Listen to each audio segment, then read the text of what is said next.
Hello everyone, welcome to channel learn with ease. आज का topic है हमारा अकाउंटिंग फॉर पार्टनरशिप फर्म का, जिसमें हम सॉल्व करेंगे क्वेश्चन नंबर 49 को। और ये है आपका क्वेश्चन बहुत ही इंपॉर्टेंट और डिफरेंट, जिसको समझने के लिए आपको वीडियो के एंड तक बने रहना होगा। और ये है आपका चैप्टर नंबर 2 डीके गोयल की बुक से, क्लास 12 अकाउंट्स के लिए। तो यहाँ पर तीन पार्टनर है जिनकी प्रॉफिट शेयरिंग रेशियो है 2:2:1।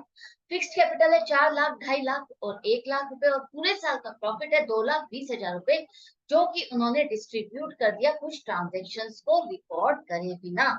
वो ट्रांजेक्शन्स है, सैलरी बी को देनी थी 5,000 रुपए हर महीने, और सी को देनी थी 10,000 रुपए पर क्वार्टर के हिसाब से। इंटरेस्ट ऑन कैपिटल लगाना था 6% पर एनम के हिसाब से, और कमीशन देना था मैनेजर को 10% उस प्रॉफिट पर जहां पर वो कमीशन का खर्चा घटा चुके। अब ये ट्रांजेक्शन्स जो आपने रिकॉर्ड नहीं की है, ये आपको रिकॉर्ड करे बिना इसका जो नेट इफेक्ट पड़ने वाला था आपके फाइनल अकाउंट्स पर, वो नेट इफेक्ट लेकर के आपको पार्टनर्स के अकाउंट में एडजस्टमेंट्स करनी है, रेक्टिफाइंग एंट्री पास करनी है अगले साल की शुरुआत में। किस तरह से करोगे देखो। सबसे पहले मैनेजर के कमीशन को देखो, उसकी कैलकुलेशन को समझो। वो कह रहा है उसको कमीशन मिलना चाहिए उस प्रॉफिट पर जो प्रॉफिट बच गया है, कमीशन उसको जो दिया जाना है उसको घटाने के बाद। अब ये कैसे सॉल्व करोगे? जो उसको दिया जाने वाला है वो हमें पता भी नहीं है, और उसको हमको माइनस भी करना है प्रॉफिट में से। कैसे करोगे? तो आपको उसके लिए एज्यूम करना पड़ेगा कि प्रॉफिट आफ्टर कमीशन अगर 100 रुपए है, तो उस पर कमीशन कितना है? 10% अगर लगाना है इसी पर, तो 10 रुपए बनेगा। अब आप इन दोनों को जोड़ देते हो तो आपको मिल जाएगा प्रॉफिट बिफोर कमीशन 110 रुपए। और ये 110 रुपए है, तो यही वाली अमाउंट हमारे पास है प्रॉफिट बिफोर कमीशन 2,20,000 रुपए, जो कि इक्वल है 110 रुपए के। अब ये इक्वल है 110 रुपए के, तो अगर मुझे इसको इक्वल टू 100 करना है, तो हम क्या करेंगे? इसको मैं 110 से डिवाइड कर दूंगी और मल्टीप्लाइड बाय 100 करूंगी, तो मुझे मिल जाएगा प्रॉफिट आफ्टर कमीशन 2 लाख रुपए मिल जाएगा। इस पर अब आप कमीशन कैलकुलेट करोगे 10%, तो वो आ जाएगा 20,000 रुपए। यही आपको कैलकुलेट करना है। ऐसे कैलकुलेट करना समझ नहीं आ रहा आपको, तो आप सिंपली फॉर्मूला भी याद रख सकते हो। फॉर्मूला है जिसमें profit multiplied by rate of commission upon 100 plus rate of commission. मतलब कि 2,20,000 को 10% कमीशन है आपका, और अपॉन 110 से डिवाइड कर दोगे, तो आपको अमाउंट मिल जाएगी कमीशन की 20,000 रुपए। ये वही है जो आपने क्लास 11 में फाइनल स्टेटमेंट्स बनाते हुए मैनेजर की कमीशन की कैलकुलेशन सीखी थी। वही चीज है, सेम वही आपको कैलकुलेट करनी है। तो 20,000 मैनेजर का कमीशन था जो आपने रिकॉर्ड नहीं किया। साथ में ही जो इंटरेस्ट ऑन कैपिटल था पार्टनर्स का, वो भी देख लो। 4 लाख पर 6% के हिसाब से 24,000 बनेगा ए का, बी का बनेगा 2.5 लाख पर 15,000, और सी का बनेगा 6,000। तो 45,000 इंटरेस्ट ऑन कैपिटल आपने रिकॉर्ड नहीं किया। सैलरी सैलरी जो दी जानी थी बी को 5,000 रुपए हर महीने, तो इसका मतलब पूरे साल की कितनी हो गई? 60,000। सी की सैलरी कितनी होगी? हर क्वार्टर दिया जाता है 10,000 रुपए। क्वार्टर का मतलब है 1/4। 1/4 एक साल का कितना होगा? 3 महीने। हर 3 महीने बाद 10,000 दिए जाते हैं। तो एक क्वार्टर, एक साल में कितने क्वार्टर आएंगे? 4 क्वार्टर। तो 4 बार दी जाएगी तो सैलरी हो जाएगी उसकी 40,000 रुपए।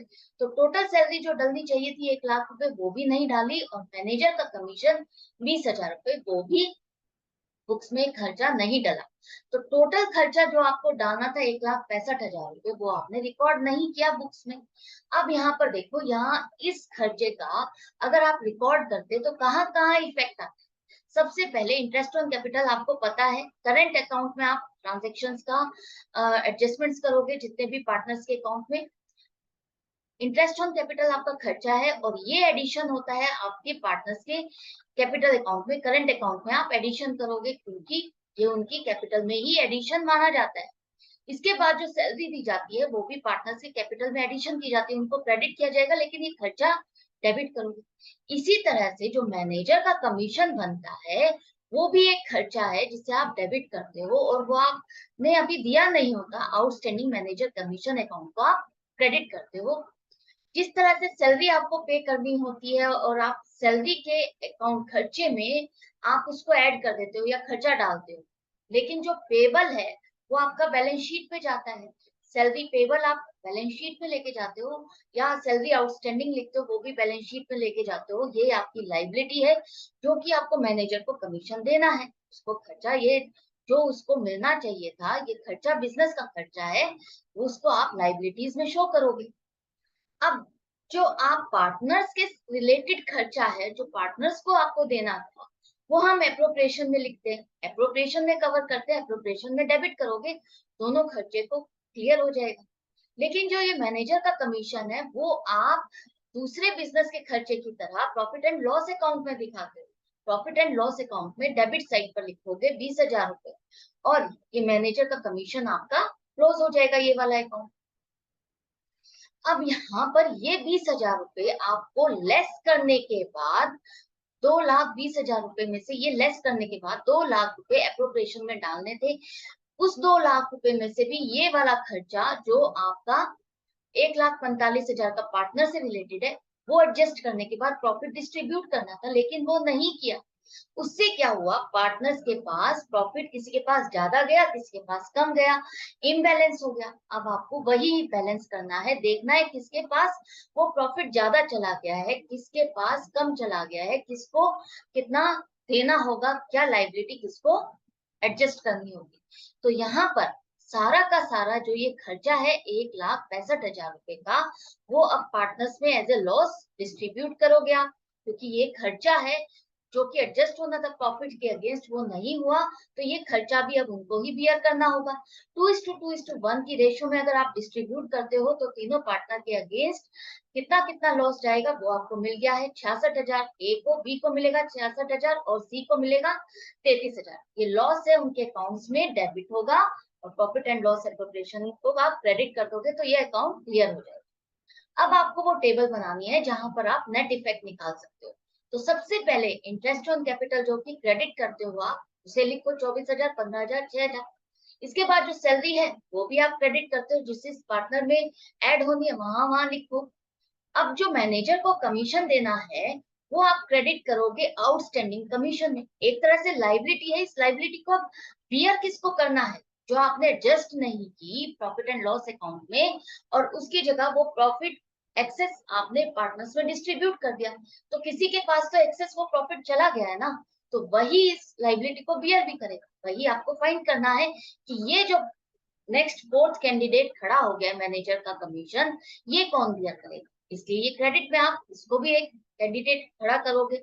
अब देखो डेबिट क्या क्या करना है आपको, डेबिट करना है आपको लॉस जो जो जिस पार्टनर के हिस्से आए हैं, 66,000, 66,000, 33,000। अब आपको देखना है ए का, एक एक कैंडिडेट का देखो कि डेबिट ज्यादा है या क्रेडिट ज्यादा है।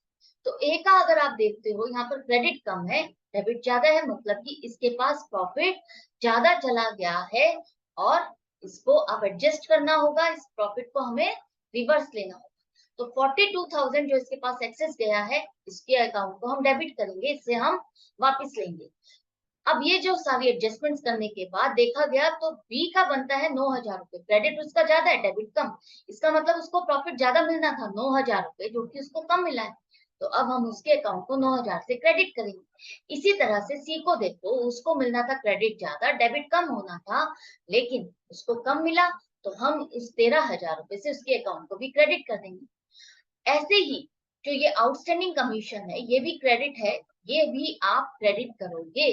और ये क्रेडिट करोगे क्यों, क्योंकि ये वाला कमीशन का जो एक्स्ट्रा पार्ट है ये किसके पास चला गया है, ए के पास चला गया है, जो उसके पास नहीं जाना चाहिए था। तो ये सारी की सारी लाइबिलिटीज जिसका जितना लेना देना था वो किसको बियर करना पड़ेगा, ए को, क्योंकि उसके पास प्रॉफिट सारा ज्यादा चला गया है। तो अब आप करोगे एडजस्टमेंट्स, उसमें लिखोगे एज करेंट अकाउंट डेबिट 42,000, बीस करेंट अकाउंट को क्रेडिट करोगे 9,000 से, सी को क्रेडिट करोगे 13,000 से, और आउटस्टैंडिंग मैनेजर कमीशन अकाउंट जो कि लाइबिलिटी है 20,000 रुपए, वो भी क्रेडिट करोगे, लेकिन बियर कौन करेगा, ए, ए के अकाउंट से इसको एडजस्ट किया जाए। आई होप आपको समझ में आ गया।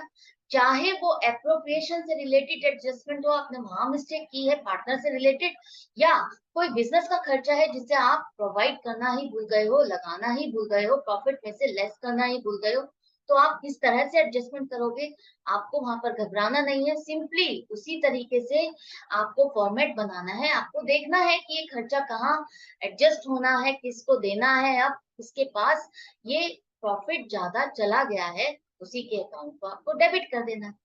तो यहाँ पर ये क्वेश्चन कंप्लीट हो जाता है। आई होप आपको क्लियर हो गया होगा। डाउट और कंफ्यूजन कमेंट सेक्शन में लिख सकते हो। मैं मिलूंगी आपसे नेक्स्ट वीडियो में नेक्स्ट क्वेश्चन के साथ। लेकिन आप अपनी प्रैक्टिस जारी रखना। सब्सक्राइब नहीं किया है, सब्सक्राइब करो, लाइक करो, शेयर करो और ऑनलाइन क्लासेस के लिए मुझे व्हाट्सएप करो। Good bye and take care.